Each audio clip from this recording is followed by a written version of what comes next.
ममता बनर्जी ने पश्चिम बंगाल के मुख्यमंत्री पद की तीसरी बार शपथ ली है। एक बार फिर बंगाल में ममता बनर्जी के नेतृत्व में तृणमूल कांग्रेस की सरकार बन गई है। कोरोना की गाइडलाइंस के कारण शपथ ग्रहण समारोह छोटा ही रखा गया। ममता बनर्जी ने अकेले ही शपथ ली। ममता बनर्जी के साथ किसी भी मंत्री ने शपथ नहीं ली है। इस दौरान मंच पर ममता बनर्जी और राज्यपाल जगदीप धनखड़ ही नजर आए। शपथ ग्रहण समारोह में टीएमसी के चुनावी रणनीतिकार रहे प्रशांत किशोर मौजूद रहे। इसके अलावा ममता के भतीजे अभिषेक बनर्जी भी मौजूद रहे। शपथ ग्रहण के दौरान प्रदीप भट्टाचार्य और कुछ टीएमसी विधायक इस समारोह में पहुंचे। बीजेपी ने समारोह का बहिष्कार किया। पश्चिम बंगाल में जारी राजनीतिक हिंसा के बीच बीजेपी अध्यक्ष जेपी नड्डा बंगाल दौरे पर पहुंचे हैं। यहां उन्होंने हिंसा पीड़ित बीजेपी कार्यकर्ताओं के परिवारों से मुलाकात की। जेपी नड्डा ने तृणमूल कांग्रेस पर जोरदार हमला बोला। उन्होंने कहा कि आजाद भारत में चुनाव परिणाम के बाद उन्होंने पहले कभी भी ऐसी असहिष्णुता नहीं देखी थी। बंगाल में चुनावी नतीजे आने के बाद हिंसा का दौर जारी है। इस बीच पीएम मोदी ने बंगाल के राज्यपाल जगदीप धनखड़ से बात की और हालात पर चिंता व्यक्त की। बंगाल में हुए हिंसा को लेकर बीजेपी ने विरोध शुरू कर दिया है। बीजेपी देशव्यापी विरोध प्रदर्शन कर रही है। डीएमके अध्यक्ष एमके स्टालिन को आम सहमति से पार्टी के विधायक दल का नेता चुना गया है। स्टालिन 7 मई को मुख्यमंत्री पद की शपथ लेंगे। डीएमके प्रमुख एमके स्टालिन ने आज राज्यपाल से मुलाकात की। राज्यपाल से मिलकर स्टालिन ने सरकार बनाने का दावा पेश किया। दिल्ली हाईकोर्ट में आज अस्पताल में बेड की कमी, ऑक्सीजन की परेशानी और दवाइयों की कमी को लेकर सुनवाई होगी। दिल्ली हाईकोर्ट में लगातार चल रही सुनवाई का आज 15वां दिन है। सुनवाई के दौरान केंद्र सरकार को हाईकोर्ट के जारी किए गए शो कॉज नोटिस पर अपना जवाब देना होगा। दिल्ली हाईकोर्ट ने केंद्र सरकार को शो कॉज नोटिस जारी किया है, जिसमें दिल्ली को ऑक्सीजन नहीं मिलने पर कार्रवाई की चेतावनी दी थी। आज केंद्र सरकार को कोर्ट ने यह भी बताना होगा कि दिल्ली सरकार ने कोरोना को लेकर जो सुविधाएं मांगी है उस पर केंद्र सरकार का क्या रुख है। भारत में कोरोना का कोहराम जारी है। पिछले 24 घंटे में 3,82,602 नए मामले सामने आ चुके हैं। वहीं 3,783 लोगों की जान गई है। पिछले 24 घंटे में दिल्ली में कोरोना के 19,953 नए मामले सामने आए हैं और 338 मरीजों की मौत हुई है। महाराष्ट्र में एक दिन में 51,880 नए केस सामने आए हैं और 891 मरीजों की मौत हुई है। महाराष्ट्र में कोरोना मरीजों की संख्या 48 लाख के पार पहुंच गई है। अब तक कोरोना से 71,742 मरीजों की मौत हुई है। यूपी में 24 घंटे में 25,770 नए कोरोना के केस सामने आए हैं और 351 मरीजों की मौत हुई है। कर्नाटक में पिछले 24 घंटे में कोरोना के 44,631 कोरोना के नए मामले सामने आए हैं, तो वहीं 288 लोगों की मौत हुई है। चंडीगढ़ में कोरोना के 780 नए मामले सामने आए हैं। कुल मामलों की संख्या 45,976। मध्य प्रदेश में 24 घंटे में 12,236 नए कोरोना मामले सामने आए हैं। यहां 24 घंटे में 98 लोगों की मौत हुई है। गुजरात में 24 घंटे में कोरोना के 13,050 मामले सामने आए हैं। वहीं 12,121 मरीज ठीक हुए हैं और 131 की मौत हुई है। छत्तीसगढ़ में 24 घंटे में 15,785 केस सामने आए हैं। वहीं 210 मरीजों की कोरोना से मौत हुई है। तमिलनाडु में 24 घंटे में कोरोना के 21,228 नए मामले सामने आए हैं। वहीं 19,112 लोग ठीक हुए हैं। राजस्थान में 24 घंटे में 16,974 नए मामले कोरोना के सामने आए हैं। 14,146 मरीज ठीक हुए हैं और 154 लोगों की मौत हुई है।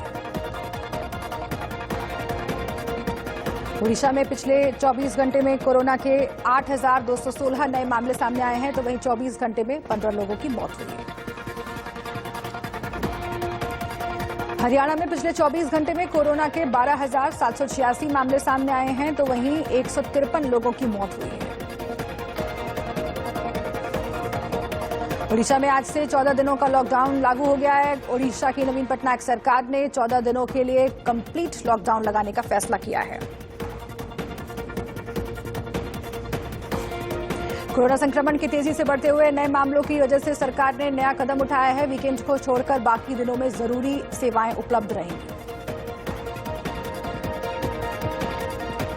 अमेरिका में पिछले 24 घंटे में 13,502 नए मामले सामने आए हैं। 728 लोगों की मौत हुई है। ब्राजील में पिछले 24 घंटे में 65,524 कोरोना के केस सामने आए हैं। वहीं 2,759 लोगों की मौत हुई है। स्पेन में 24 घंटे में कोरोना के 4,515 केस सामने आए हैं। वहीं 106 की मौत हुई है। 5 राज्यों में विधानसभा चुनाव खत्म होते ही पेट्रोल डीजल की कीमतों के बढ़ने के दौर शुरू हो गए हैं। आज लगातार दूसरे दिन पेट्रोल डीजल के दाम बढ़े हैं। दिल्ली में पेट्रोल 19 पैसे और डीजल 21 पैसे प्रति लीटर महंगा हुआ है। इस बढ़ोतरी के बाद दिल्ली में आज पेट्रोल 90 रुपए 74 पैसे प्रति लीटर और डीजल 81 रुपए 12 पैसे प्रति लीटर हो गया है। चुनाव आयोग ने 5 राज्यों में चुनाव के लिए 26 फरवरी को अधिसूचना जारी की थी। इसके बाद आखिरी बार 27 फरवरी 2021 को तेल के दाम बढ़े थे। 2 महीने के ब्रेक के बाद 4 मई को पहली बार दाम बढ़े थे। फिर आज लगातार दूसरे दिन कीमतों में बढ़ोतरी की गई। कांग्रेस नेता राहुल गांधी ने देश में लॉकडाउन लगाने की मांग की है। राहुल गांधी ने कहा है कि कोरोना संक्रमण की रफ्तार को देखते हुए लॉकडाउन ही सिर्फ एक तरीका है। राहुल गांधी ने कहा है कि कोरोना काल में समाज के कमजोर तबके के लिए एक न्याय की सुरक्षा दी जाए। भारत सरकार की निष्क्रियता कई निर्दोष लोगों की जान ले रही है। केजरीवाल सरकार ने बड़ा ऐलान किया है। कोरोना काल में सरकार राशन कार्ड वालों को 2 महीने तक मुफ्त राशन देगी। इसके अलावा दिल्ली सरकार ऑटो टैक्सी वालों को 5-5 हजार रुपए की सहायता भी करेगी। मराठा आरक्षण पर आज सुप्रीम कोर्ट अपना फैसला सुनाएगा। मराठा कानून के तहत महाराष्ट्र में नौकरियों और शिक्षा संस्थानों में प्रवेश में मराठा कोटा दिए जाने का प्रावधान है, जिस पर सुप्रीम कोर्ट ने सुनवाई के दौरान रोक लगा दी थी। जम्मू कश्मीर के सोपोर में सुरक्षा बलों को बड़ी कामयाबी मिली है। सुरक्षा बलों ने मुठभेड़ में 2 आतंकियों को मार गिराया। हिमाचल प्रदेश के चंबा में बादल फट गया है, जिससे वहां मूसलाधार बारिश हुई है और बाढ़ की स्थिति हो गई है। सड़कों के साथ ही कई घर क्षतिग्रस्त। शामली में पंचायत चुनाव की मतगणना के दौरान महिला कांस्टेबल ने अपने 1 साल के बेटे के साथ ड्यूटी की। कोरोना काल में महिला कांस्टेबल ने अपनी ड्यूटी और अपना फर्ज दोनों एक साथ निभाया। लखीमपुर खीरी में भी जीत के बाद प्रशासन के आदेश की धज्जियां उड़ाई गई हैं। जीत की खुशी में प्रत्याशी ने जमकर फायरिंग की, जिसका वीडियो अब वायरल है। अयोध्या में कोरोना गाइडलाइंस की जमकर धज्जियां उड़ाई गईं। विजय जुलूस के दौरान 2 पक्षों में जमकर मारपीट हुई, जबकि विजय जुलूस निकालने पर प्रशासन ने रोक लगा रखी है। कानपुर में चुनावी रंजिश में पूर्व प्रधान ने लगातार 6 राउंड फायरिंग की। मारपीट और फायरिंग में आधा दर्जन से ज्यादा लोग घायल हो गए। सिद्धार्थनगर के एमसीएच विंग के आइसोलेशन वार्ड में ऑक्सीजन की किल्लत से 4 मरीजों की मौत हो गई। मरीजों की मौत के बाद परिवार वालों ने जमकर हंगामा किया। फिरोजाबाद में कोरोना पेशेंट की मौत होने के बाद परिवार वालों ने जमकर हंगामा किया और अस्पताल प्रशासन पर लापरवाही का आरोप लगाया। बिजनौर में प्रेमी युगल से फांसी लगाकर खुदकुशी करने की खबर है, जिससे इलाके में हड़कंप मच गया। वहीं पुलिस ने पूरे मामले की जांच शुरू कर दी है। जालौन में दोहरे हत्याकांड से सनसनी मच गई। कई दिनों से गायब मामा भांजे का शव जंगल में मिला। परिवार वालों का रो रो कर बुरा हाल। श्रावस्ती में मामूली कहा-सुनी के बाद 2 पक्ष आपस में भिड़ गए। दोनों तरफ से चले लाठी डंडे में 5 लोग घायल हो गए। हरिद्वार पहुंचे सीएम तीरथ सिंह रावत ने 150 बेड के कोविड केयर सेंटर का उद्घाटन किया। इस दौरान वहां स्वामी रामदेव, आचार्य बालकृष्ण भी मौजूद रहे। कोरोना महामारी के बीच लोग एक दूसरे की मदद भी कर रहे हैं। एक वीडियो कांग्रेस विधायक अमीन कागजी का वायरल हो रहा है, जिसमें वो एक महिला का अंतिम संस्कार कराते हुए दिखे। मेक्सिको सिटी में एक पुल क्षतिग्रस्त होकर गिर गया। इस दौरान पुल के ऊपर से मेट्रो ट्रेन गुजर रही थी। इसमें 20 लोगों की मौत और 49 लोग घायल हो गए।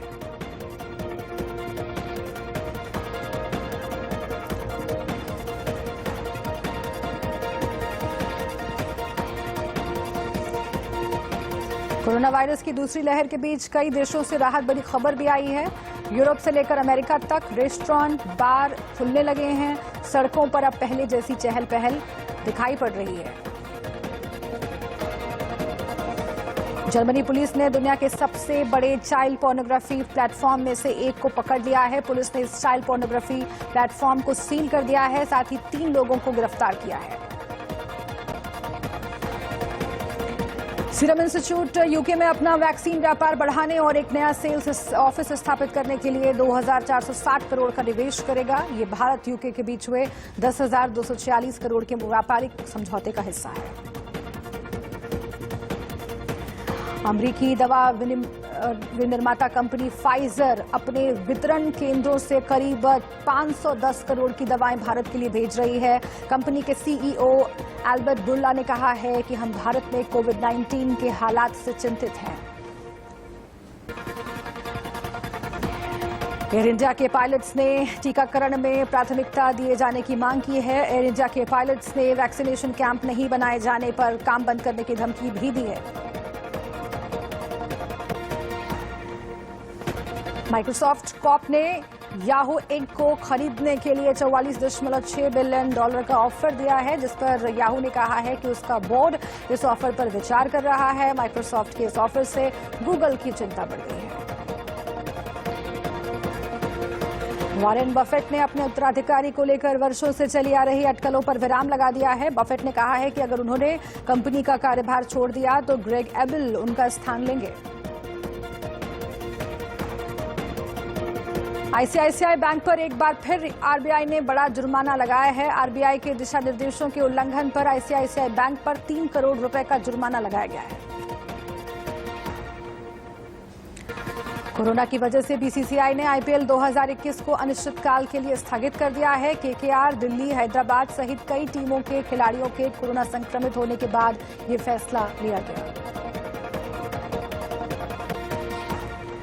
आईपीएल स्थगित होने के बाद ऑस्ट्रेलियाई खिलाड़ी, कोच और सपोर्ट स्टाफ मालदीव जाकर अपने देश रवाना हो सकते हैं। कोरोना के बढ़ते मामलों के कारण ऑस्ट्रेलिया ने 15 मई तक भारत पर सख्त यात्रा प्रतिबंध लगाए।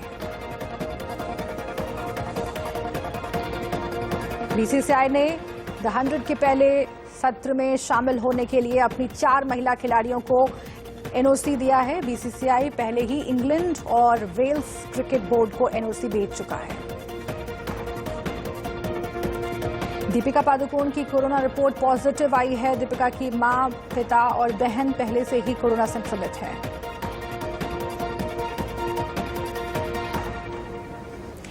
ट्विटर ने अभिनेत्री कंगना रनौत का अकाउंट स्थायी रूप से बंद कर दिया है। कंगना ने ट्वीट करके बंगाल की मुख्यमंत्री ममता बनर्जी के लिए आपत्तिजनक शब्द कहे थे। बिग बॉस 14 से लाइमलाइट में आई निकी तंबोली के भाई का कोरोना से निधन हो गया है। जतिन कुछ दिन पहले ही कोरोना संक्रमित पाए गए थे और अस्पताल में भर्ती थे।